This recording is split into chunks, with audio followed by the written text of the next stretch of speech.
Hello everyone. কিছুমান বস্তু আমি এটা সিজনতে খাবলৈ পাওঁ যেনেকৈ এয়া কচুলতিখিনি মই আজি দাইলৰ হতে বনাম দাইল আৰু ঔটেঙাৰ হতে এয়া তাৰ কাৰণে মই কচুলতিখিনি সফা কৰি লৈছো দাইল এবাটি লৈ লৈছো মগ মসুৰ মিক্স তাৰ পাছতে লৈ লৈছো ঔটেঙা কেইটো অকমান সফা কৰি ল কচুখিনি মই ধুবলৈ গৰম পানী ইউজ কৰিছো এয়া মই গৰম পানী তাৰ পাছতে দাইলখিনি মই এটা খোলা কেৰাহীত এনেকৈ সিজাই লম সিজোৱাৰ সময়ত মই এয়া ওপৰলৈ অহা ফেনবোৰ এনেকৈ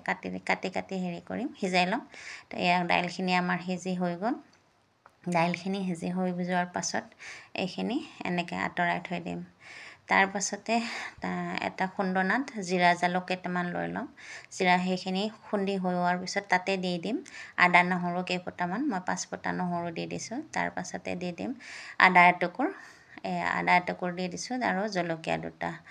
এই আদা জলকীয়াখিনি দিও মই ধুনীয়াকৈ এইখিনি খুন্দি লম বহুত মিহিকৈ খুন্দি নললেও হ'ব এনেকৈ দৰদৰাকৈ খুন্দি ললেও হ'ব তাৰ পাছতে এখন কেৰাহীত লৈ লৈছো মই এখন ডাঙৰ চামুচেৰে চামুচ তেল তাৰ পাছতে তাত দি দিম এটা পিয়াজ কাটি থোৱা পিয়াজ এনেকৈ দি দিম এইখিনি পিয়াজ দি পেলাই এইখিনি ধুনীয়াকৈ ভাজি লম ভাজ খাই যোৱাৰ পিছতে মই দি দিম কচুলতিখিনি দি পেলাই এইখিনি ধুনীয়াকৈ অকণ দেৰি লৰাই এনেকৈ ভাজি পেলাই মই অকণ দেৰিৰ কাৰণে ঢাকনি দি সিজিবলৈ দিম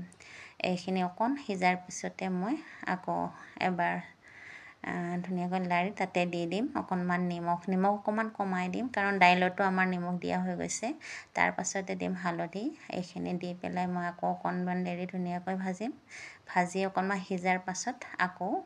এয়া মই ঔটেঙা কাটি লোৱাখিনি দি দিম ঔটেঙাখিনি দি পেলাই তাতে আকৌ মই এইখিনি অকণমান দেৰিৰ কাৰণে সিজিব দিম ঢাকনি লগাই 4-5 মিনিটমান সিজাৰ পাছতে আকৌ মই চাম এইখিনি ঢাকনি আঁতৰাই চাম এয়া ধুনীয়াকৈ সিজি গৈছে সিজি যোৱাৰ পাছতে মই তাতে দি দিম সিজাই থোৱা দাইলখিনি এয়া মগ মসুৰৰ ডাল যিখিনি মই সিজাই থৈ দিছিলোঁ সেইখিনি ইয়াতে দিম মোৰ এইখিনি অকণমান ডাঠ হৈছে সেইকাৰণে অকণমান পানী ইউজ কৰিম পানী আপোনালোকে গৰম ইউজ কৰিব নহ'লে কচু বনালে গৰম পানী ইউজ নকৰিলে গলত খজুৱাবও পাৰে মোৰ কিন্তু খজুৱা নাই গৰম পানী ইউজ কৰিছোঁ ধুনীয়াকৈ এয়া চাওক ধুনীয়াকৈ ৰেডি হৈ গ'ল আমাৰ কচু দাইলৰ তৰকাৰী তাৰ পাছতে গৰম ভাতৰ সৈতে আমি কচু দাইলৰ তৰকাৰী খাম এইখিনিতে মই আপোনালোকক অনুৰোধ কৰিছোঁ যদি আপোনালোকে মোৰ চেনেলটো চাই ভাল পায় লাইক কৰিব কমেন্ট কৰিব নিশ্চয় তাৰ পাছতে আৰু মোৰ চেনেলটো সাবস্ক্ৰাইব কৰি থৈ দিব এয়া চাওক আজিৰ মোৰ লাঞ্চৰ কাৰণে ঔটেঙা কচু আৰু দাইলৰ সৈতে